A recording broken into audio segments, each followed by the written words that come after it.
Hello, ladies. This is week 6. We're going to be doing two uh lessons, Judges and Ruth, out of our curriculum today. So we're gonna start with a word of prayer and get right going since we got two to cover. If you will bow your heads with me, we can get started. Most gracious and heavenly Father, we just come to you today.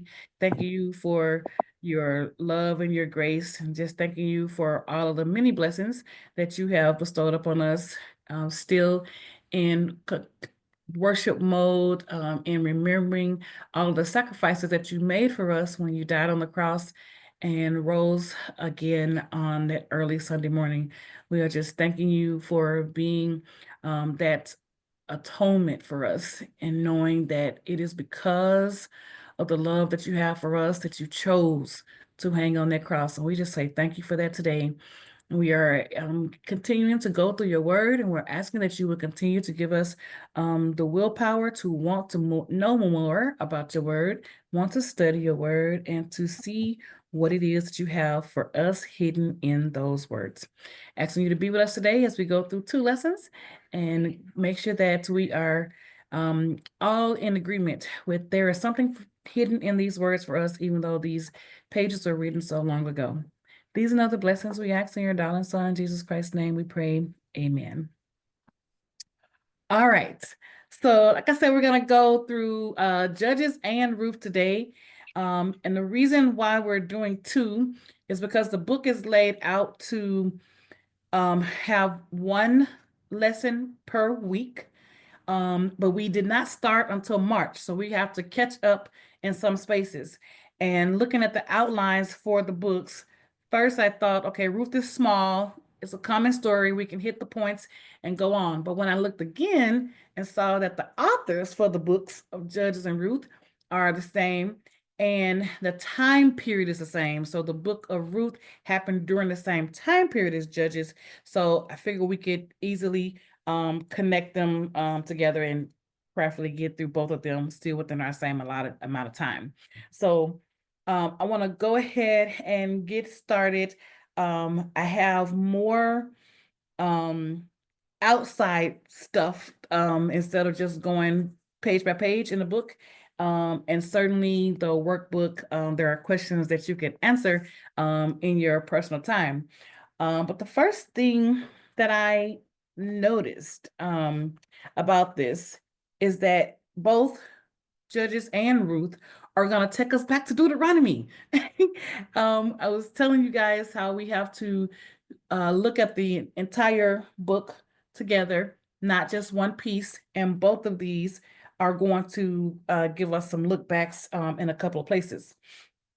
Most notably, if we start with Judges, the first thing that I want to point out is that before now, we had prophets. You had Moses, you had Joshua, you had Abraham. Now, this subset of books is what we're going to begin to look at as the books of history. So Judges is recorded as showing over a 350-year period, a continuous cycle of 350 years. And the way the author came right out the gate saying that it is a cycle of sin is how he wants to categorize it. I wrote down two different things here to describe how the cycle of sin occurred. There was rebellion, there was retribution, there was repentance, and there was restoration. And then again, he records it as there was sin, there was the suffering, there's a sighing, and then there's a saving for the entire book of Judges. Keep going all the way through the books of the prophecy. We're going to see remnants of the cycle continued throughout the prophets. So from here, probably until like July kind of time frame, we're going to be seeing some of the same things kind of repeat and giving out different messages. One of the things that I thought was pretty interesting that the author tried to pull out is how people say that the Old Testament is talking about God's wrath and that the New Testament talk about God's love. But he clearly shows in some of the stories that we have in Judges how God continues to show his love by coming to save them, even though they're put in the positions that they're in because they chose not to follow the law, chose not to be obedient. So God allowed the other territories or the nations to capture them, to seize them, and whatnot. God allowed it because they didn't do what God told them to do. But there was always a period where God comes back and he saves them or allows them to be redeemed, so to speak, and have a period of peace. Like there is numerous judges that come up, for example, and after one judge, let's see, what did I write down? He said, and there was a 40-year period of peace, of no war. But it happens again continuously throughout the book. We keep getting the names of new judges. We keep hearing their stories. And then in Judges, like what I like to call as the Sunday school lessons, we have the story of Deborah. We have the story of Gideon. We have the story of Samson, which most notably, those stories have probably been heard or told in some phases. But there are so many other things that were here that you really don't hear about. So one of the first things that I want to call out, let me see which phone did I have my notes on, is how there is a point to show that God can use anybody coming out of Judges. And it starts with him naming either characteristics about the judge or what line of the family they were from or how they came about to be. So I thought it was interesting. Just let's check and see what is it about these judges that may be considered the least likely reason why they could be or would have been considered a judge, since the author is pointing out that God can use anybody or the least likely person God is able to use. And the first one that stood out to me, even though he wasn't the first one named, was the judge of Ehud. And it's because they were referencing that he was left-handed. Now, I don't know why the author has to make such a big deal about a left-handed person, as I'm left-handed and I don't have no problems doing anything. But it calls it out that he was left-handed, right? And so, hey, Carla. And so he calls out that he was left-handed, but I was trying to find things about them because you never know why God uses or picks anyone, just like all of us. If I was to ask you to put in the chat, why do you think God uses you? Or what is the least likely thing about you that it would appear that you could be the one that could be used? I bet you every one of you could easily say, well, I got this problem, or I probably, couldn't do it because of this, because we all are always going to be hard on ourselves. Nobody will be more harder or critical of you but you. So I'm sure every one of you could say, oh no, I don't want to because of this, or I can't because of that. But Judges, even though there's multiple cycles here, Judges points out very clearly that God continues to use people that are probably not the persons that the average Joe would pick.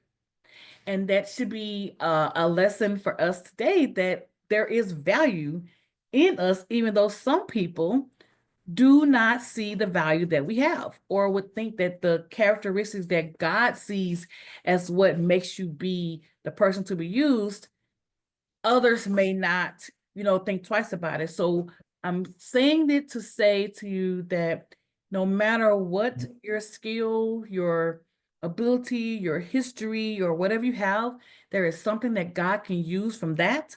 And you should find your place in the kingdom so that he can use you. So I won't ask you what that is, but you already know what that is. But take a listen to some of these things that I pulled out about the different judges. And there was a total of 12, total of 13 judges that are mentioned, but I'm gonna tell you why that I didn't stick with 12. Here, only one woman, which was Deborah, that we know. And some of these names, Tola, I don't think I ever heard that name before. But it said that Tola's characteristic was he was a peacekeeper and a stabilizer. But the least likely reason that he would have been chosen is that there's little known about him. He was likely quiet, non-dramatic, not a warrior type person. Then you have um Ibzan, spelled Ibzan, said his characteristic was he was politically connected and he was hospitable, but the least likely was because he was known more for marrying off his many children than he was about going into battle. He was more like a socialite, like he would have been like the part of the haves and the who's who list, and more so to do about what was happening with his family than what was happening with the wars or whatnot. And then I have Abdon, which is spelled Abdon, says he was wealthy and fatherly, but he was least likely because he had many sons and he lived like a nobleman. His wealth might have made him seem detached from the common people's struggles. So there was many things that I, tried to look into about all these different judges because there are people that we really don't talk about. We're gonna talk about Deborah, we'll talk about Samson, we'll talk about Gideon, but there was 12 of them that we do not, really talk about. And in all of them, the way they were introduced was just giving rise to his point that God is not always picking the the warrior type or the leader of the pack, and that means we should not think that those are the people that we always have to pick, that there is some value in everyone and in you. All right, so if we go look at the breakdowns that the author gave, he said there was the conquest, there was the compromise, and there was the chaos in Judges. So in Judges, to start us off in the conquest, we have just ended with Joshua. Joshua was known as the conqueror. They followed everything that Joshua said. They actually were able to divide up the land, gave out the territorial nations where each of the 12 tribes were to go, and they were now settling all of their areas. Joshua then dies.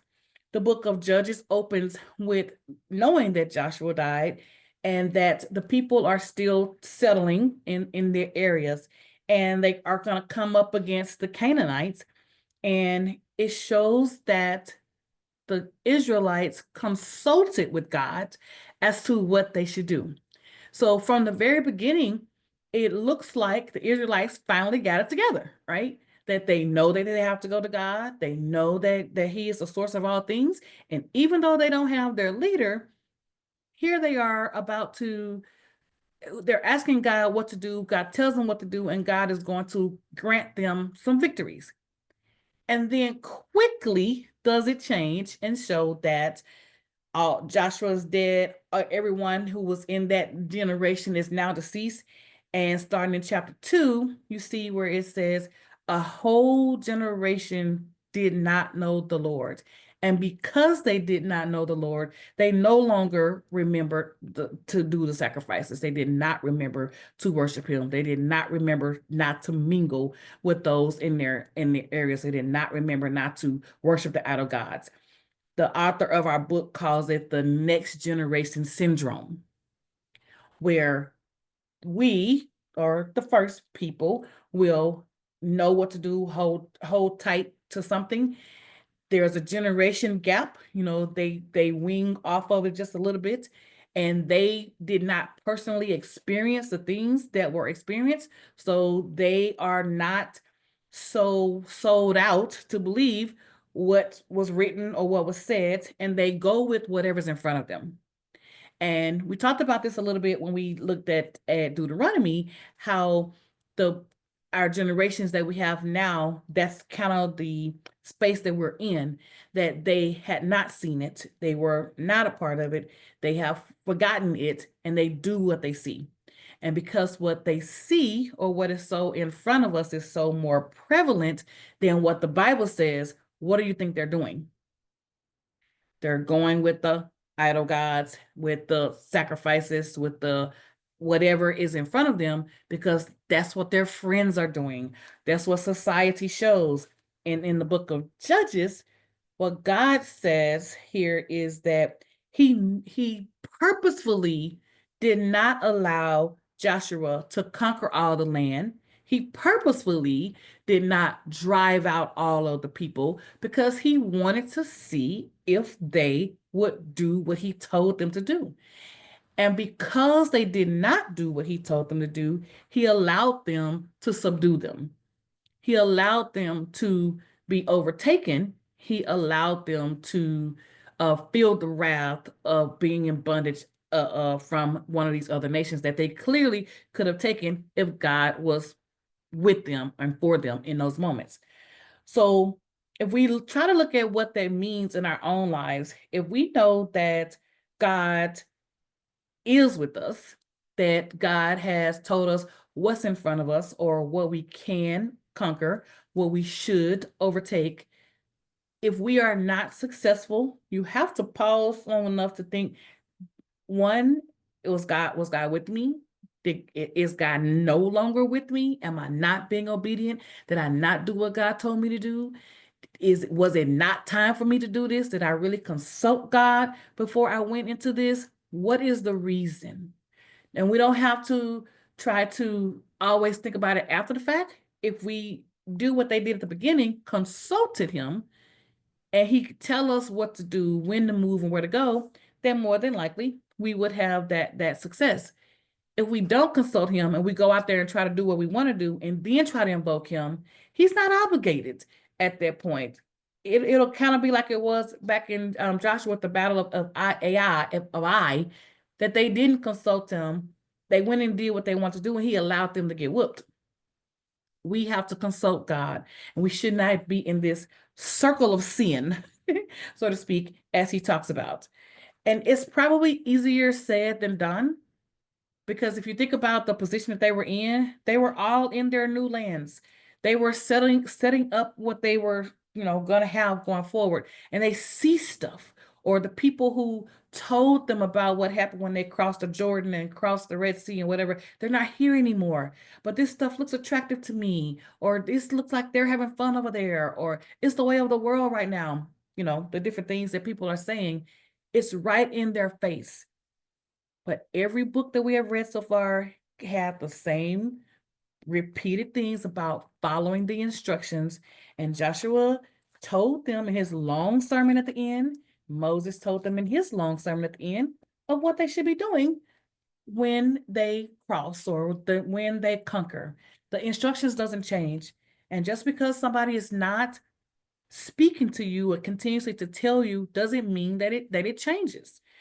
No, me and my father used to be really cool, right? Like we talked about anything. And if he was mad at me, he would not say a word. It would just be like the silent treatment. And I remember one time, like I was so hurt, like, why is he still not talking to me? Like it's been so long. And I remember my mother telling him, like, Earl, you could talk to that girl, like it's been long enough. I remember hearing her say that. And he said, why should I? She hasn't done the last thing I told her to do. Now I'm hearing him, even though I ain't supposed to be eavesdropping, I'm hearing him say it. He didn't say it to me, but he said she didn't do the last thing that I told her to do. So why should I say anything else to her? And I have to think that that's kind of how God is operating, that he already told us what to do. And we're not consulting him. We're not seeking him. We're not trying to, ask him anything else, but we want him to come and fix something. What did he tell you to do the last time? And did you do the last thing that he told you to do? If you didn't, I'll say we need to pause long enough before we try to fall on our face and ask him what's going on. What did he tell us to do that we did not do? Because Moses and Joshua already gave them long sermons and they forgot or they stopped doing it. And here they are now about to see God sit back and watch them get whooped a little bit. All right. So then the next thing that stuck out here, what the author says, they went from the conquest, meaning they already got the lands, they went to the compromise. So that was all their cycles of sin. And it says that throughout Judges, you're going to see 7 cycles. It's going to see how many different kings that they had to conquer. And most notably, like I said, the main stories, Deborah, Gideon, Samson, we have those, but then you have some smaller ones in there that are not, drawn out as much. It said that they continued to forsake God and they continued to follow idol gods. What are we continuing to do now that is preventing us from just going straight, not in a cycle, but moving forward? What is it that we are doing that's preventing us from moving forward? So let's take a look. Let's see which one. Let's do Deborah's. Let's look at Deborah's story since we're women here. Deborah was both a prophetess and a judge. And it's not too often that you see people get titles or see their responsibilities that say they were this and that. But she was a prophetess, which meant that she could speak prophecies, they talk, and judging. And in this case, it was more like the military or like the king type people at the time. She was both. She was the first one. In most cases, Deborah is listed as the example for why women should be able or allowed to do things in a church. I don't know why that is still an argument in a church. All these many years later, what positions women could play in churches. But Deborah is one of those people that are used. And she makes a statement that when Barak comes to her, which was the leader of the army, to talk to her, and she's given a prophecy and telling him what to do. He says, okay, I'll go if you go with me. She makes a statement that says, okay, I'll go, but because I'm going, the battle is going to be given into the victory of a woman. Like, you're not going to be credited with this. And a lot of people mistakenly think that she's saying, I, woman, Deborah, am going to be credited for this. But if you read the story, there's another woman, Jael, who is actually going to kill the leader of the other side because he's in her tent. That's the woman who's going to get credit for it, not Deborah.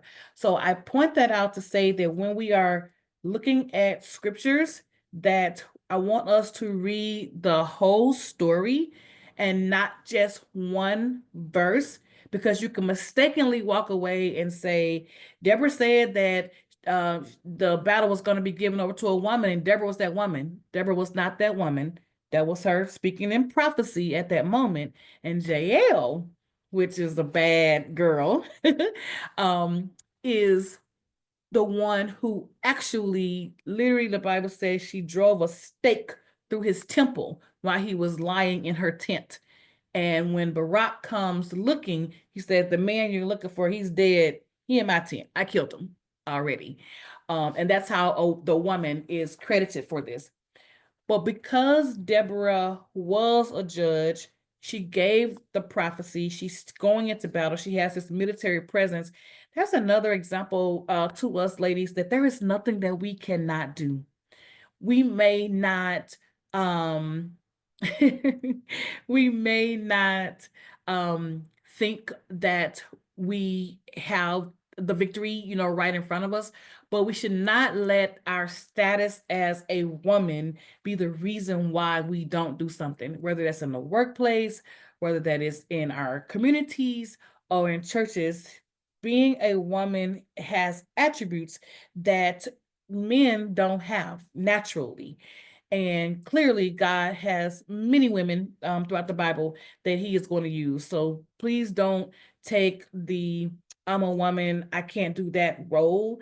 Don't take that facade, because clearly here Deborah shows that that's not true, and we're going to see many other women throughout the Bible that's going to do that as well. But then uh, Deborah, interestingly enough, after that battle occurs, they said Deborah actually sang, as there's a song, a Deborah song, to say it that way, in chapter 5. And Jael is mentioned in the song again. So Jael writes her place in history because of her actions, as she just allowed her tent to be open. So small little deeds that you do can have great, lasting, long effects later. Just seek God in whatever it is that you're doing. Now, I'm not saying go and be like, "I'm a woman, hear me roar." I'm not saying that. I'm saying don't let your womanhood be a hindrance to anything that you have to do. Seek God, and I'm sure He will tell you what to do. All right.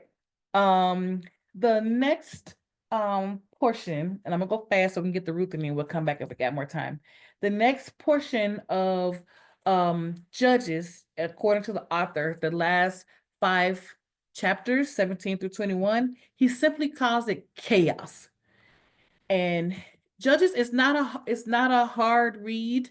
You, like I said, you're gonna see these cycles of sin, but he calls the last 5 chapters chaos because they didn't have a leader. And it says that because there was no king, the people just did whatever they wanted to do.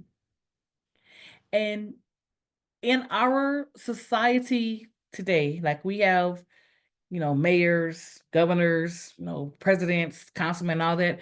We're not a leaderless people, but we surely are in chaos right now. And in the way he lays it out, they see high points, they see low points. They got the idols. They have people making up rules. They got people sabotaging each other, trying to just get whatever they can get. And don't we still see some of that stuff happening today? That even though he is still present and we have leaders, people still are trying to do whatever they want to do, as if there are no rules, as if there are no um, um, consequences for what we would have to do. We have laws, we have rules, and sometimes we may not like the rules, may not like the laws, but they are there for a reason.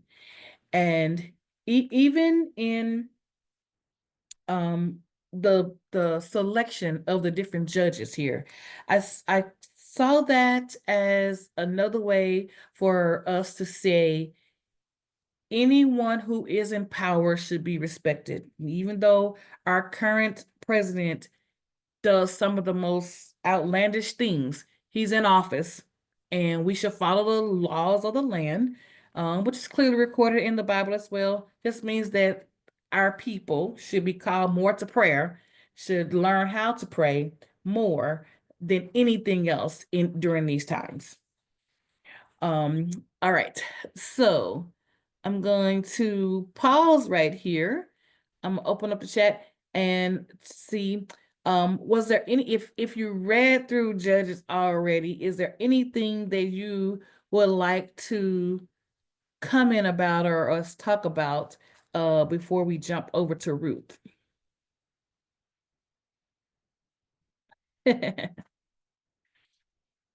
Carla said in the chat, "I like JL. I think I'm gonna change my name." And Miss Ratasha, you have a lot of Deborah characteristics: giving guidance, resolving conflict. You as in me? Thank you. All right. Okay. Does the 40 years go back to Genesis?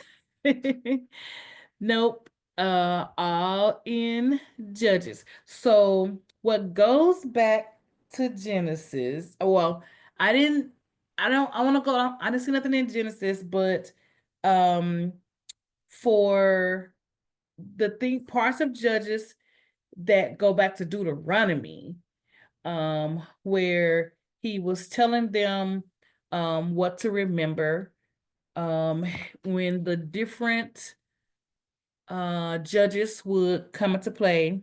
Is that, or does it represent like the number 40?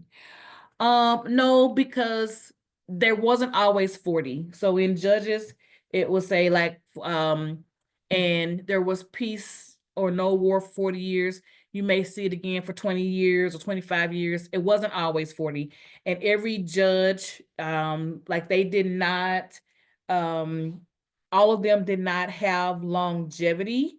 Let me see if I captured that on my notes here. Yes. So like Tola was a judge for 23 years, Jair was 22, Isblan was 7, Abdon was 8, Elon was only 10. Yeah, so it wasn't always 40, but their first reference in there did say that after God redeemed them. So that cycle, remember I said it was a cycle of rebellion, like they went against what God said. The retribution was where God allowed the other lands to basically whip their heads. They repented, and because they repented, then God restored them. So you had that cycle happen seven times. And after each cycle, there might have been a part of peace. But because they're in a cycle again, they rebelled again. Wasn't always a 40-year period of peace. Not always. Okay, that was a good question. No, we did not talk about Gideon. So let's talk about Gideon. You have a question or comment about Gideon? I just gave general of the judges. You can come off mute if you can. Goodness, I don't know what's going on with me tonight. Hi everyone. No, I wasn't sure if you did because I know we talked earlier and I wasn't sure if I missed sorry, I was on the wrong Zoom, but waiting for 11 minutes. Don't worry about that. Um but just wasn't sure because we was talking about that dog situation or the how they drunk their water, how that helped decide who was going to continue. So just wasn't sure if I had missed it. No, we did not. I did not talk about it. We only talked about the story of Deborah in detail and gave generals about the other judges. So with Gideon, he again one of the least likely people. He actually said, "I am the least in my clan. Why are you picking me?" Basically, and I think it's interesting with Gideon how in all of the stories we'll see that like there was an angel of the Lord that came, or it said, and the Lord came and spoke with him because they were um at that point they were, it would almost be like a famine where the crops were being rationed out. So it said he was at the wine press, basically hiding his grain because he didn't want the oppressors to take the grain. And when he's approached by the Lord, um, he doesn't, really believe that like you're talking to me, because again, he doesn't feel like he's one of the people who should be restoring anything. And he's, if you read the whole story, he's kind of being in fear for what's happened with his father, in the house and whatnot, because now he's being plucked out to try to restore or save the people, give the message to the people. And anytime you have big numbers, a lot of times you will assume that your numbers mean something. And I know that you've heard in numerous times that numbers mean nothing to God, that God can work with one person or 100,000. But it is what did God tell us to do makes a difference. And in this case, the story, he starts with all of these thousands of people, and God tells him, "You got too many." Like they are agreeing to go and fight and go and stand up, but he's like, because if all of those people had went, then it would have been like they were able to take them over because they had so many people. So they shrink the number down. And what Kyler and I had mentioned earlier is like, in you reading the scripture, you're looking at it like did he want the people that lap like dogs? Is that what he wanted? Like that's the characteristic that he was looking for? And we started thinking about what it really meant. And I don't have a dog, but Carla has a dog. And so she was thinking out what happened. So Carla, let me let you tell what happened when your aha moment came about as to why that's how God chose that to be. So first I was reading the actual whole like scripture passage, and I couldn't understand like if the ones were chosen. I read the CSB Bible, and I wasn't sure if it was saying like, and the ones who lapped um were the chosen, because I'm sorry, I don't have my glasses to see it, but I'm pretty sure it said like, and those who kneeled or knelt down. And I'm like, wait, so which ones knelt down? The ones that lap like dogs or the other ones? So started thinking, go and do my little search, my little internet search to try to get an understanding. And I'm like, well, why? Why would he want those that do that? So just so happens my dog was drinking his water. So I looked over and I'm like, well, what is he doing? So he's drinking his water, and I noticed like when I would move, he would stop drinking. And I'm like, okay, but I couldn't see him. I could just hear he stopped drinking. So I found something that was very, very soft, and I tossed it out to see like what would happen. And he pretty much ran to it. So he stopped drinking immediately, and it got his attention. So I was telling Mimi that it was like a whole aha moment, like, wait a minute. So when your hands are free, like in this situation, their hands would have been free. They're not cupping up the water to hold it like a bowl. They're free to get to their weapons type thing. So it was more like those ahas. Like I said, I'm a visual learner, so it was that like, whoa, wait a minute. That's why he wanted them, because they're free to be ready for battle. Yes. And much like the story of Joshua and how he gave out the instructions about what they should have done going around Jericho, here um Gideon is giving out the instructions about what they're going to do. And my mind went back to a Sunday school class. I never forget the teacher's name is Mr. Shedney McCree.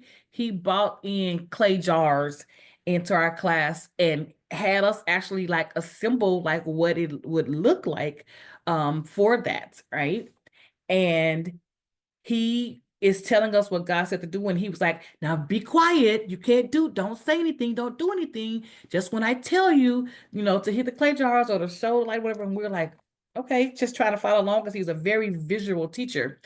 And when he actually told us to make or hit the clay jars or whatever, we could visually see how all the noise and the lights, could have looked to the other people, and they was coming from the different areas, like they were like going to be encamped in when it was only the 300 people. God, again, here's another example that God could use anything, but they had to be obedient. Gideon first had to be obedient in getting it down to the number that God said so that he can give out those instructions, because he doesn't want to give us the victory where we can have the big head and say, oh, I did this, I did that. If we are showing, even with all of the other stories, when you read all of the stories of Judges, it would have said that God always wanted to be in the position to be the one who was doing the conquering and the redeeming. If they were able to take over the Canaanites and the Jebusites and anybody else, it was going to be because God was with them, not because they overpowered all of the rest of them. And in this story with Gideon, he clearly showed that I could do more with less. So yes, and that is a great vision. When she was telling me that, I was like, see, I don't have a dog. But being able to see it, I was like, oh, that's good, which is good. All right. Anybody else have any questions or comments on Judges before we jump over to Ruth?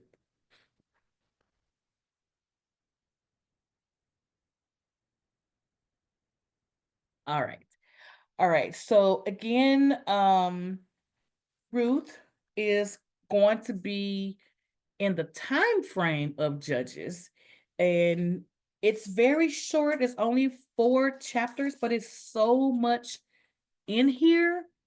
It starts, so it would have been like in one of the cycles of their rebellion, because where they were, it says that Ruth and her husband, like they're leaving because there's no food. So the crops are not there. So in one of these time periods that God allowed one of the other areas to kind of take over, there are no crops, so they learn about an area called Moab. Moab is described as being very beautiful and fertile and, full of life. And so they leave from Judah and go to Moab. While they're in Moab, since they live in, plentiful, and she has 2 sons, describes that her husband dies. And then 10 years later, her 2 sons die. So her husband, her 2 sons are dead. Her husband's had married people from Moab. So remember, in the previous lessons, they were told not to intermarry. They were told not to mingle, not to serve idol gods. But here they are. They have moved over here, and her sons are taking 2 women from Moab, Ruth and Oprah. Um, if you remember back in Deuteronomy, it tells of what's supposed to happen when a woman is widowed. Um, she, her her husband's brothers are supposed to take care of her, marry her, provide for her. Is what's supposed to happen. And that is so important when you hear Naomi, who was the mother or a wife of the deceased, what she says to these 2 daughter-in-laws. If we remember what happened or what was said in Deuteronomy. So the way the story goes, her and her husband, they moved to Moab. Her 2 sons, they married the Moabite women. Her husband deceased. 10 years later, her 2 children are deceased. She decides to pack up. They're going to go back towards Judah. The 2 daughter-in-laws, both, which Ruth and Orpah, are going back with Naomi. On their journey back, Naomi, on the journey back, Naomi stops them and tells them that they should go back to their mothers and find husbands. Like, you're young enough to still remarry, go back. Both of them initially say, no, we're coming with you. And she stops them again and says, why are you coming with me? I don't have no more kids for you to marry. If somebody does marry me and I have a baby, are you going to wait for my kids to get old enough to marry you again and give you a son? Because remember, in the Hebrew and Israelite thing, like, their children, the fertility was basically their wealth. If you could not have a child in those time periods, you were desolate. You were, kind of the shunned, like, people, which still carries through into the New Testament, because you see those arguments about the widows again when they first called deacons. Um, but she's like, I don't have any kids. You're still young enough. You can marry. Just go back. And for a split second, it says Oprah makes a decision to go back. Ruth makes a decision to stay with her and to keep going. And so a lot of times we do not talk about Oprah. We only talk about Ruth. And as women, so I want to pause here for us and say that the obvious choice is not always the right choice for everybody. Your right choice is the right choice for you. There were 2 women here, Ruth and Oprah. For Oprah, initially, like I said, both of them were gonna go with her. But then she thought about it, like, well, you know what? Maybe I am young enough to get remarried. Yeah, she don't have no other son for me to marry. Yeah, I mean, she heard that Judah was now full of crop and they can go back, but that don't mean that I'm gonna get a husband when I go there. What am I gonna do? So she makes a decision for herself to go back to her homeland. Because that was a decision she made for herself, that was the right decision for her. Going forward, Naomi may not have been the right decision for her. And we should give credit to her for initially thinking this is the right thing to do, but let's think about it. Okay, yeah, okay, right, go. Um, Ruth didn't make that choice. Ruth says, I'm going to go. And we have a famous line of, wherever you go, I'll go. Your people will be my people. Your God will be my God, which means she is no longer serving an idol God or is of the Moabite ways. She's saying, I'm going to take your God. You see a transformation here in this woman. Before that, it does not speak that while they were in Moab, that she was serving Naomi's God, but here it does, which clearly gives us a transformation moment. And hopefully, as we continue to go through the scriptures, we all see and have those transformation moments that we know that we are following the one and true living God and that He really is permeating into our lives so that we can truly live out for Him. Um, and so I'm sure we've all heard the story for Ruth, but there was a couple of things in here. You guys know I always try to find fun facts, and I found so many that I'm going to share on Friday. But one of the things that we have here that we first start seeing is that when she goes to work, when Ruth goes to work, she wasn't she was young. I'm gonna say it this way. She was young, but she did not take her youngness and beautifulness, because it does show up that she's beautiful and her name means friendship. She didn't take that as a way to just have somebody to take care of her. She chose to stay with her mother-in-law and she chose to go to work. And in her going to work, naturally, it's men or the sons or son-in-laws or whatever that work. She know there's nobody else there. So she takes on what she has to take on to keep the promise that she made to Naomi. So the author breaks down this book as love's resolve, love's response, love's request, and love's reward. So the resolve, of course, is that Ruth is going to go with Naomi, and the response is that Ruth goes to work to do what needs to be done to take care of Naomi in the time period. The request is where Naomi actually coaches Ruth as to what to do to get this redeemer to redeem her. And the reward, of course, is that in the end, Ruth is married, has a child, and Naomi also benefits from it all. So in common language, um, do you guys realize that the actions that Ruth took in chapter 3, where it says she went to the threshing hole and was at his feet and said, spread your cloak over me. Do you guys realize that in their day, that was equal to Ruth proposing to Boaz? Not Boaz proposing to her. Ruth proposed to Boaz. Did y'all know that?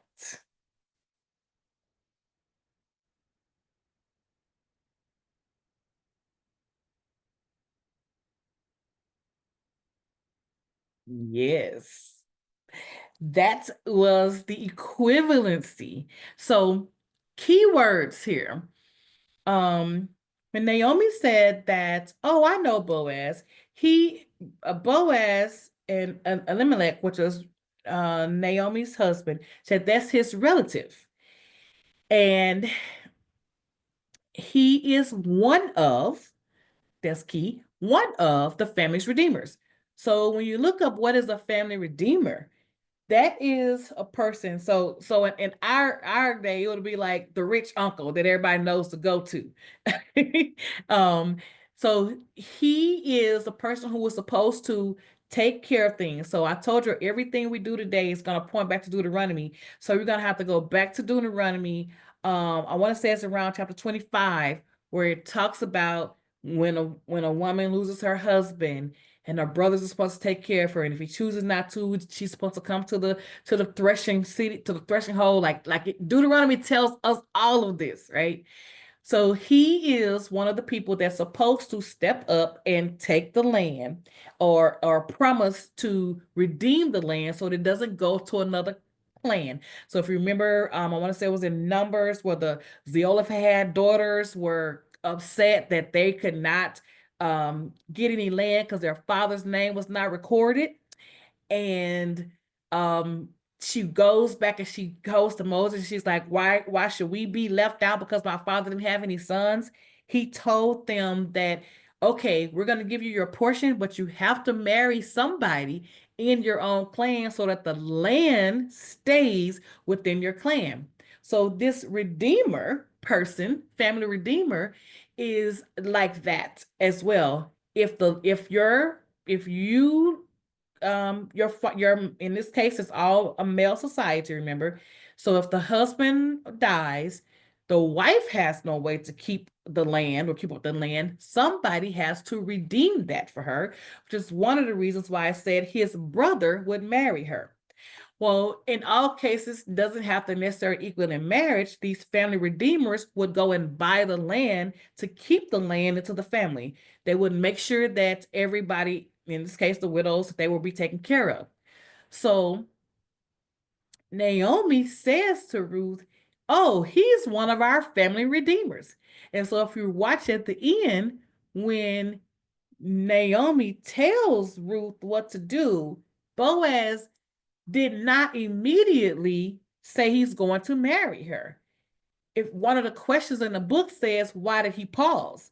He points out that there is another clansman closer than I. So he's recognizing the hierarchy and the order that things are supposed to be in. And if you read the scriptures towards the end, it shows where Boaz goes to that other family redeemer and tells him that, hey, this land was I can never say his name right, Abimelech, that his Naomi was his wife. This is land. You can redeem this. Would you take this? And initially he's like, oh yeah, I can take it. And then he says, and you have to marry Ruth. Then he's like, no, no, no, no. I don't want that. I want the land. They want Ruth, which means he don't get any of it.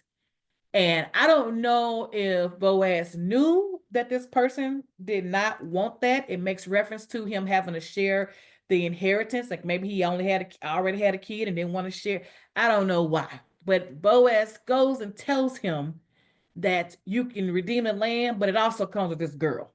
It's this Moabite woman you're going to have to take as your wife. Naomi, he didn't even have a problem with that portion, right? So when he goes back, he tells her from the beginning, don't worry, I got you, I'll take care of you. There's somebody closer to him. But he says to her, you have you did not choose the younger, which means he recognized this was her proposal to him. In their words, of course, it's called redeeming me, but it equaled the marriage, which meant her asking for it was her proposing to him. What y'all think about that? Let's see. Very good information. I promise I am learning. Demetrius so knowledgeable and breaks these books down. Most questions I have, she answering. Didn't know that. Interesting. Yeah. Oh, great. That's good. All right. Respect her more. Yes. He did respect her more for that because she was loyal. And she was not only was she was loyal to Naomi. Okay. She could have chosen like what Oprah did and went back to her own homeland, but she didn't. I mean, let's be real about this. You know, your husband dies, you gonna take his mother, your mother-in-law, and you gonna go stress and figure out how to take care of her. Most people will say that's not my responsibility, right? And especially if you and the mother-in-law not getting along, how many people, you hear this monster-in-laws, you'll hear that I was married, my mother-in-law was nice, sweet, I didn't have that problem, but I've heard war stories of people and how their mother-in-laws, treated them. I've seen it just the opposite way, that they don't figure it to be an in-law. They see that the mother-in-law is their mother. So I know it can go both ways, but the average person is not about to take somebody else's mama and take care of her or figure out how to take care of her, especially when neither one of them had anything. And for that society, the time frame of that society would suggest that they needed a man. Now, here's the other thing that I love about this story, which a lot of people really don't pick this up. We use the story of Ruth to talk about Ruth and Boaz, but rarely do we really talk about Naomi, right? Everybody can't be Ruth. This is the way I'm going to phrase this. Everybody can't be Ruth, and everybody won't get a Boaz. But there definitely should be a time in every woman's life that she can be a Naomi. Because a Naomi is going to be somebody who is going to give guidance to teach the younger person what they know. Like she's telling her, this is one of our family redeemers. The Moabite woman of Ruth don't know nothing about that. She wasn't an Israelite. She wasn't Hebrew. She didn't know that and for all we know, in the Moabite areas, she could have gone out and did whatever she chose to do. They are not Hebrews. But in the Hebrew culture, it was male dominated. You were supposed to follow certain laws and orders, which we've seen, the past couple of books. But Naomi is teaching her what she knows. If she said, your people will be my people, your God will be my God, Naomi has a responsibility now to teach her. At some point in your life, as a woman, I'm going to say to everybody that is on here, at some point, you are going to have to be a Naomi, or you should be being a Naomi to somebody at some point. Your Ruth days may be past. They may not be. But certainly there is somebody that you could give guidance to. And all the guidance that Ruth gave was in order. She told her what to do. And did you catch where she literally was telling her, go at night, get on the threshing floor. When you spread the cloak, like all the things that she said, nothing that she said was seductive. She didn't tell her to go out there and, show your lingerie and push your bra up. And like, she didn't do that. She gave her the appropriate ways to ask him for the redemption so that he could do his task as the family redeemer and make it happen. And because she did exactly what Naomi told her to do, Boaz recognized it, which also gave her the favor. It's how he could also tell her that she was loyal. When she went back to Naomi, Naomi said, how did it go? She tells her how did it go, and what did Naomi tell her to do? Wait. Naomi didn't tell her to, in our days, call him back and see what he got to say. Check her in. She didn't do that. She said, you did your part. Now wait. That is some wisdom coming out of Naomi that every young woman or young adult woman needs a Naomi in their life. So I'm gonna say to you, if you are past the Ruth days and you got your Boaz, I pray that you are becoming a Ruth to somebody so that that also is something that we need to teach. I can say we could teach our children how to follow the ways of the Lord. We should also be teaching our children how to keep their man, how to get their man, how to submit to their man. Like those are also things that we should be teaching so that they could do things in the right way.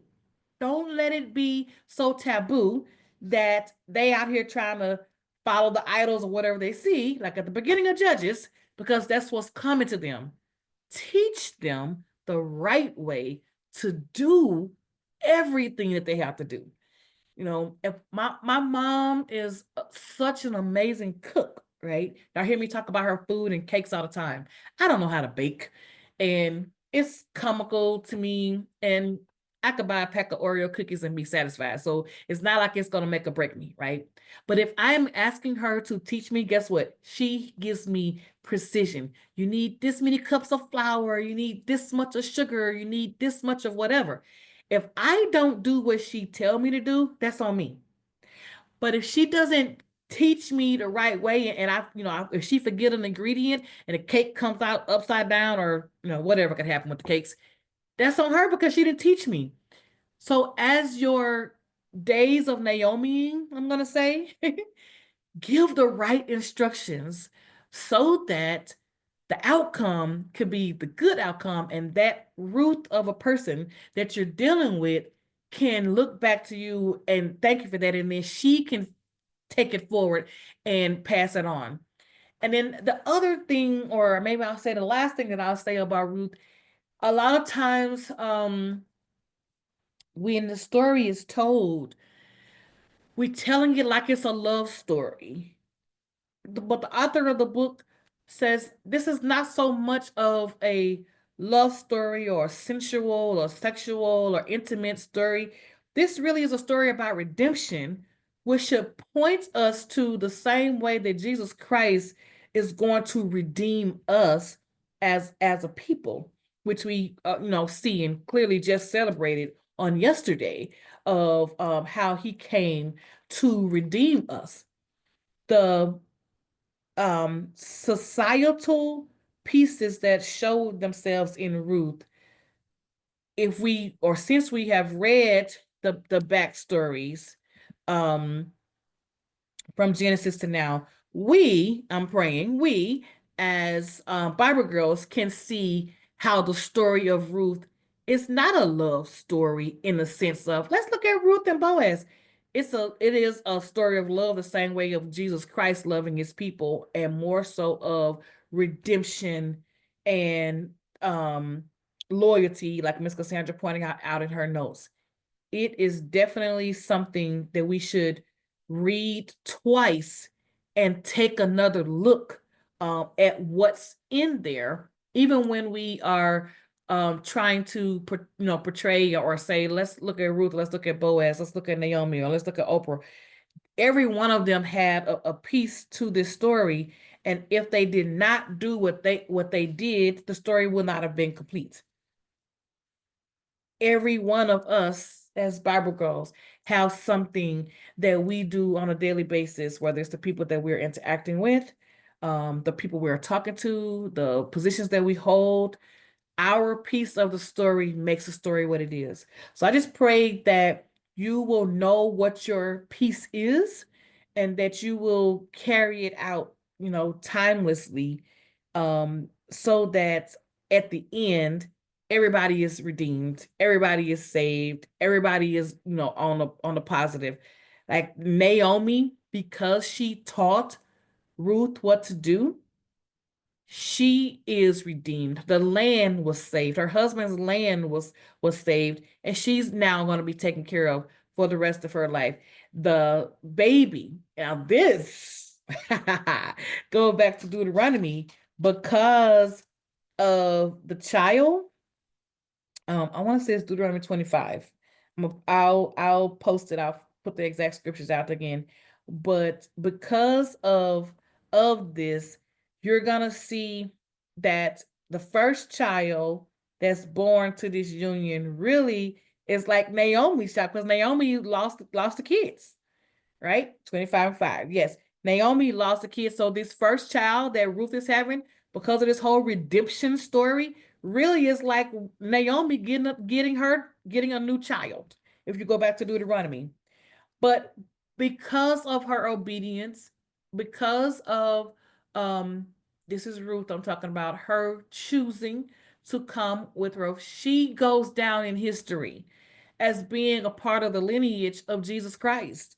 She is um one of two, the author points out, one of two women that have books named after them in the whole Bible, only one of two women, but the only woman that is not of Jewish or Hebrew descent that has a book named after her. The other one is Esther, and this one is Ruth.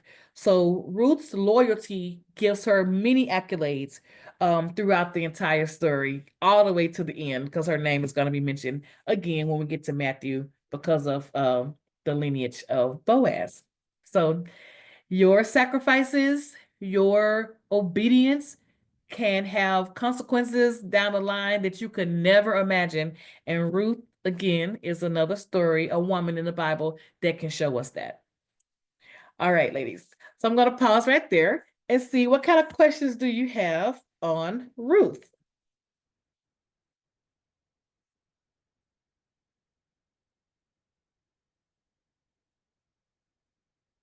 Okay, I'm going to read Cassandra's comment out loud. So to give some context here, I just had a cake decorating party a couple of weeks ago. Cassandra said, it's like that cake you, meaning me, started off creating it, but Lisa, the creator, had to come through and fix it up. Like when we mess things up, it looks a mess, but Jesus comes behind us and says, I got it. Let me fix this mess. And that is so true. Jesus is continuously fixing our messes. So I pray that we are invoking him in our space so he knows that we want him to come and fix our messes. All right. What kind of questions or comments do you guys have about Ruth?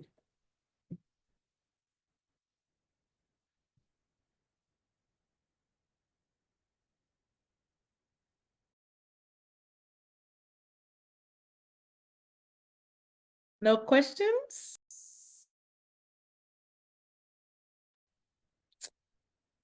Okay. Well, we got through 2 books tonight, still in our allotted time. We have 3 minutes to spare. I'll tell you for the questions. I always try to tell you guys one of the questions that I think that you really should look at in Judges. Judges, go do the one on 35 that says Judges 21 and 25 describes Israel's moral state in those days, but it sounds a lot like the world today. Besides prayer, which is all important, what can you personally do to fight the chaos in your nation? And in the Ruth section,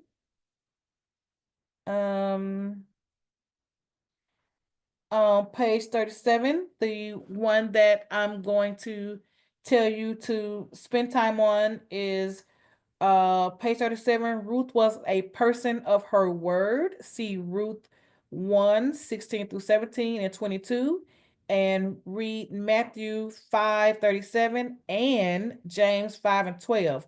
What's one step you can take to become more trustworthy, reliable, and honest? So those are the 2 questions that I will call out. I hope you guys actually go through your workbooks and read, your scriptures, and you can do all of them.